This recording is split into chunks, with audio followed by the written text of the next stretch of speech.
Salve a todas e a todos, como faço toda terça-feira, sempre falo de um tema em especial da educação, né? E como dia 11 de agosto é dia do estudante, também é o dia em que se comemora, né, a instituição dos primeiros cursos superiores no Brasil, que foi em São Paulo e Pernambuco.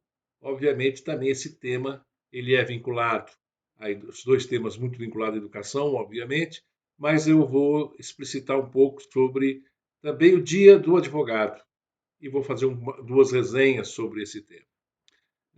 Também é dia de Santa Clara, né? Santa Clara, ela viveu na mesma época de São Francisco de Assis, e São Francisco de Assis morreu em 1226, né?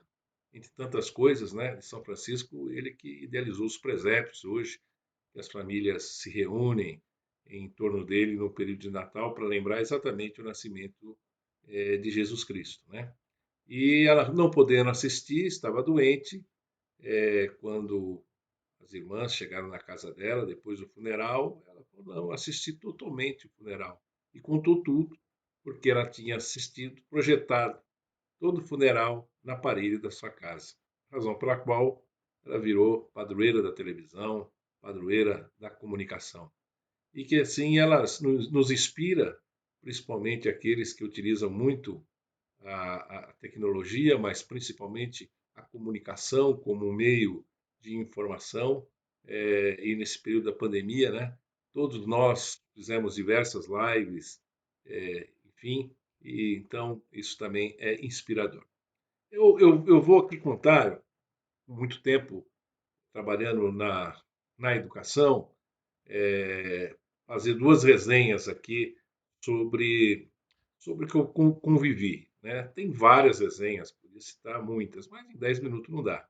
Mas eu queria contar uma resenha muito interessante, quando aconteceu exatamente ao término do governo Paulo Renato. Ao término do governo Paulo Renato, no mês de dezembro, ele publicou uma medida em suspendendo os cursos de licenciatura de diversas instituições, principalmente no interior, sob a alegação de que não tinha quantitativo de doutores e mestres em regime integral nas faculdades, quando a obrigatoriedade pela organização acadêmica, desde a origem da LDB, isso é para a universidade e para centro universitário. Precisa ter regime integral, né?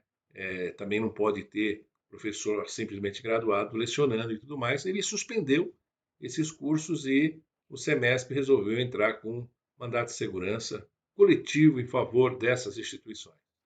E eu, por bem, disse à diretoria que poderia fazê-lo, mas era necessário contratar em conjunto alguém que fizesse o Supremo Tribunal Federal, pela especificidade do tema, pela relação, etc. E contratamos um ex-ministro do Supremo Tribunal Federal, que eu prefiro não citar o nome, né, pela resenha que eu vou contar aqui.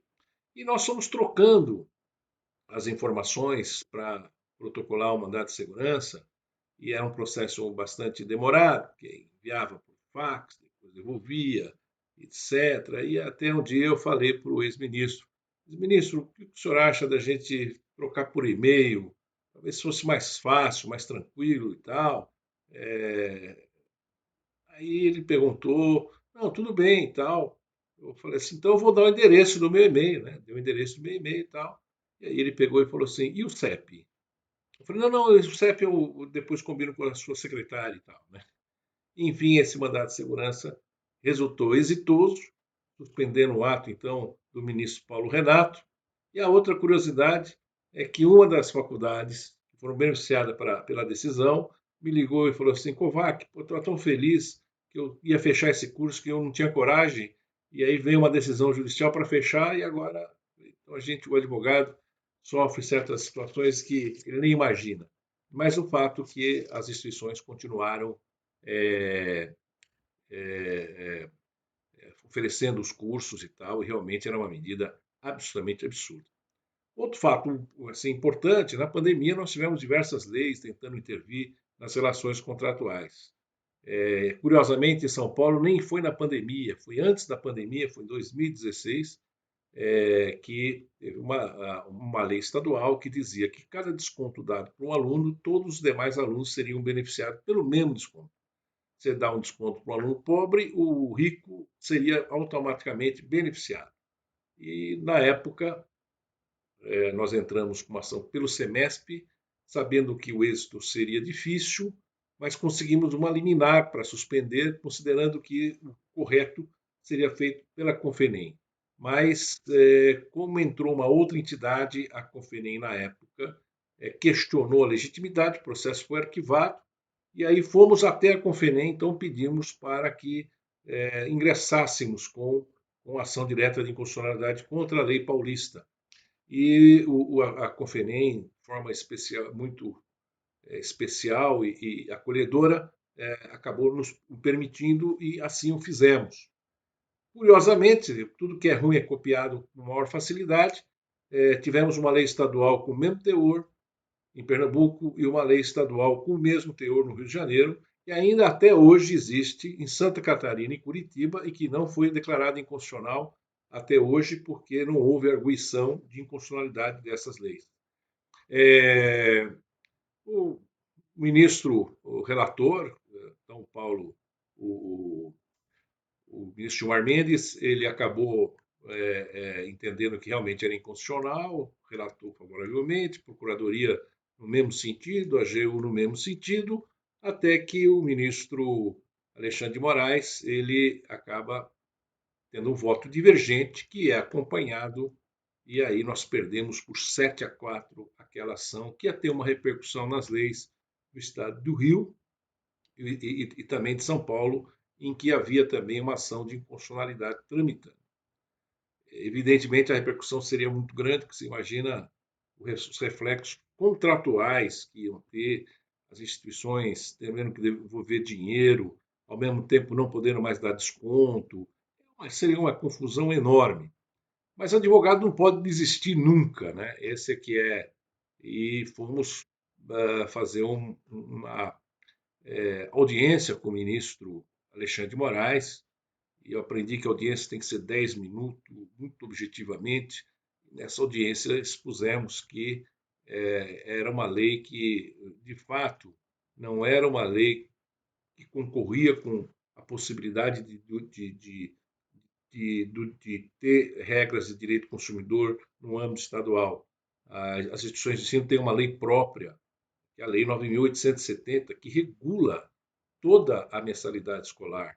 E aí exemplifiquei o que isso significa, uma vez que, ao fazer a planilha, a instituição já considera desconto, considera bolso, inadimplência e os custos todos, e o que é pior, se você concede para um aluno e vai conceder para a turma inteira, você cria um desequilíbrio total, não é justo, etc. E fui expondo, disse inclusive que já tinha tido uma ação de inconstitucionalidade sobre essa medida, sobre medida similar a essa, do Itamar Franco, e que depois houve um recuo em função exatamente de uma liminar concedida pelo ministro, então, Rezec, suspendendo a lei.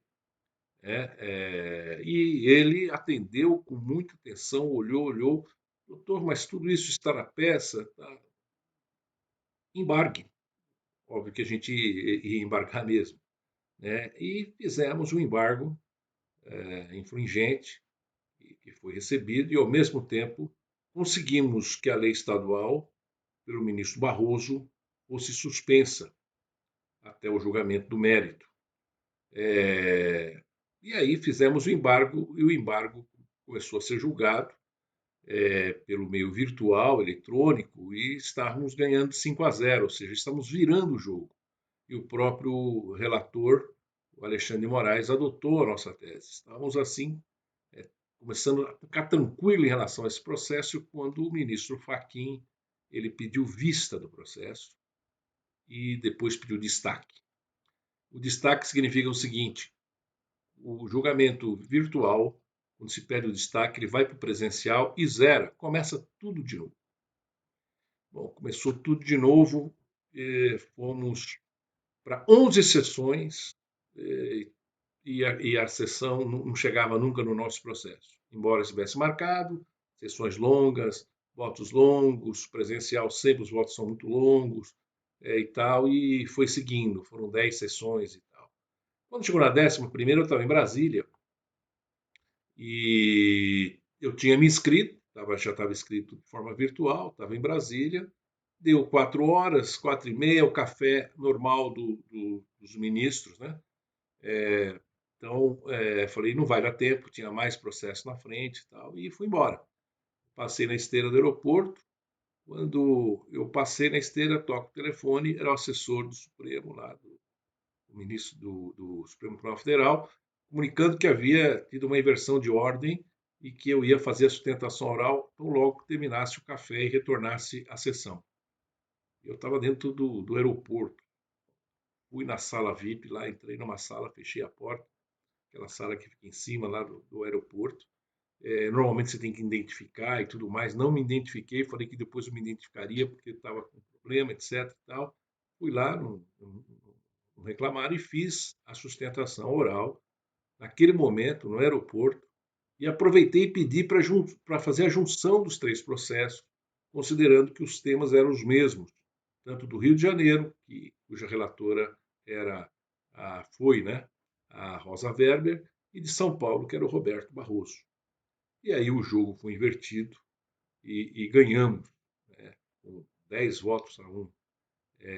Então, uma resenha, né? Porque a gente nunca, o advogado é surpreendido por situações, mas ele tem que estar preparado para atuar. E foi uma vitória muito importante, e toda vitória é coletiva, né? Obviamente, quem trabalhou muito também nesse processo foi o doutor Daniel, a doutora Emiliana, nesses 2 processos, e esses 3 processos, né? Também o doutor Gilberto, que fez junto comigo a sustentação oral também do Rio de Janeiro, né?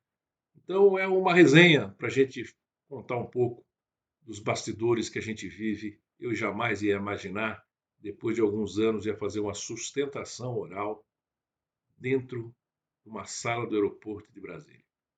O importante é que deu certo. Muito obrigado.